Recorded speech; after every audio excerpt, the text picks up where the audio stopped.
no, possible result of this, ano, kaysa baka hearing natin, kukesyonin natin yung police, kukesyonin natin ang ganito, tapos magbo-move tayo, invite si ganito, eh wala rin. Mr. Chair. Mr. Chair. Okay. I give way to Congressman Sige. Paduano, Mr. Chair. Okay, Congressman Paduano, you're recognized. Thank you, Mr. Chairman. Salamat po. At least nakinig naman. Medyo nakinig din na pinagbigyan tayo ng pagkakataon na magsalita. Jen, before you recognize Chairman, General Salvador, Mr. Chairman, ganito lang po. I heard about this statement coming from Mr. Sermenta.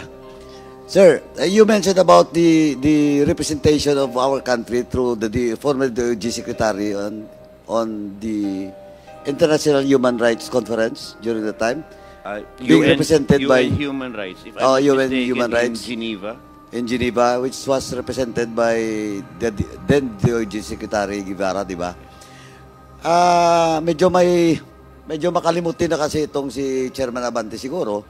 But as far as I remember, in the first hearing of EJK, in his Committee on Human Rights, it was mentioned by then DOJ Secretary Guevara about that conference, and he mentioned also that upon arrival during the time, he submitted a confidential report with regards to it to the Office of the President through ES, Executive Secretary.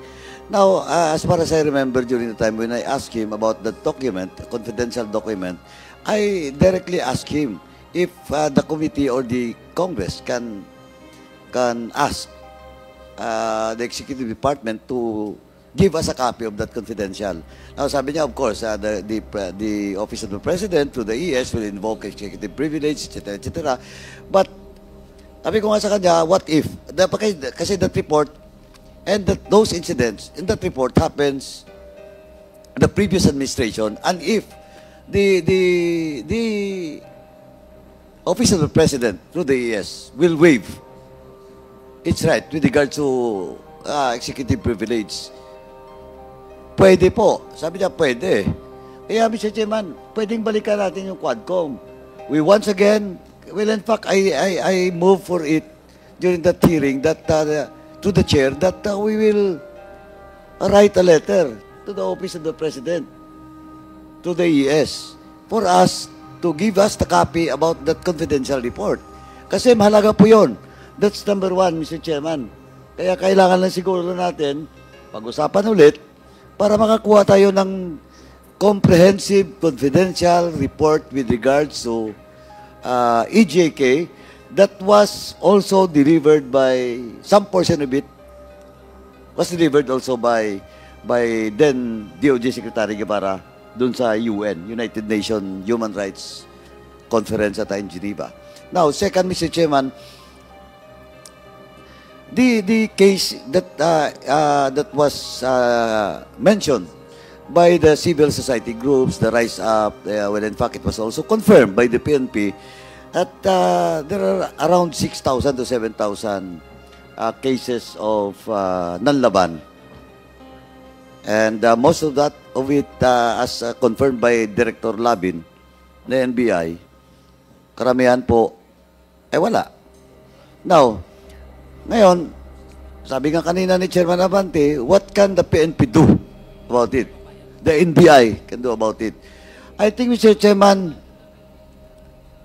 they're not Superman. Hindi po sila Superman. Kasi 6,000 cases, hindi kaya po yun. To review, to investigate, to review.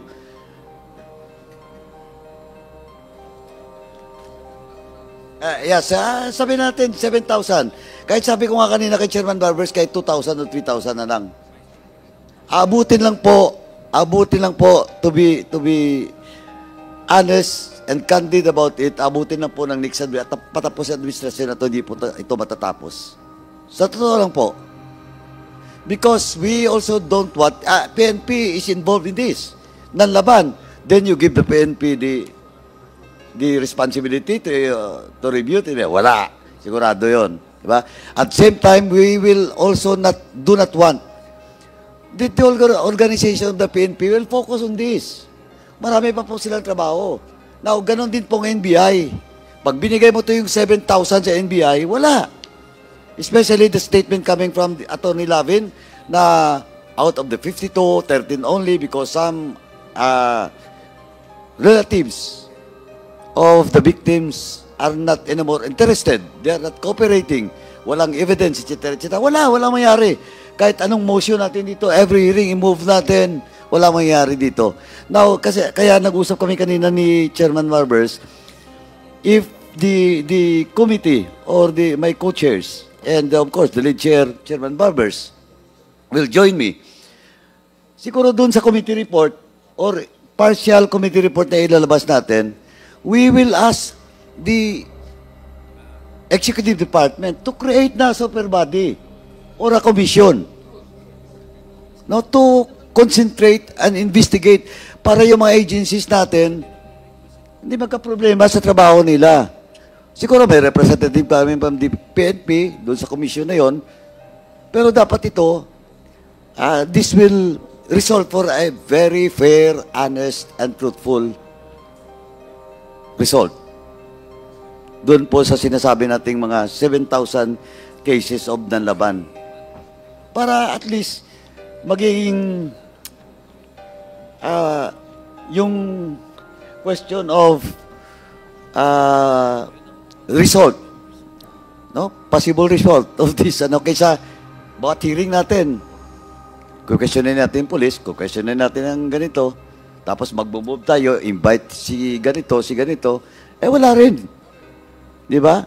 Kaya I suggest, Mr. Chairman, and to the members of this committee that siguro pwede tayong gumawa ng partial committee report with regards to EJK once again, and we will recommend to create such super body, whatever you call it, commission or whatever, no, to concentrate in these cases, no, for review and reinvestigation of all these cases. Yun po. Dalawa po. Again, once again, question of the confidential report that was submitted by then DOJ Secretary Guevara to the Office of the President, if he can get a copy of that, and a part of the partial committee report for the EJK to recommend to the Executive Department to create such body that I mentioned, whatever it is.